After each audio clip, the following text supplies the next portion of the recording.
Hi, my name is Jess Plumley, and I'm a Senior Customer Success Manager on the onboarding team here at Sprout Social. Today, I'm going to quickly walk you through how to create employee advocacy message ideas with AI Assist within Employee Advocacy. You can create a variety of message options along with message ideas by AI Assist, powered by Sprout Social's integration with OpenAI. Quickly craft message ideas in Advocacy so your employees can share on-brand messages with their networks. First, you will need to ensure that you have enabled the OpenAI integration to use this feature.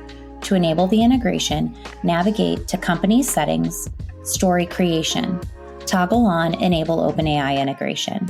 Now, navigate back to your Content tab and begin creating a story in Advocacy. Click Add Story. First, paste the link of the story that you want to add to Advocacy. Next, add any additional details like campaign notes, etc.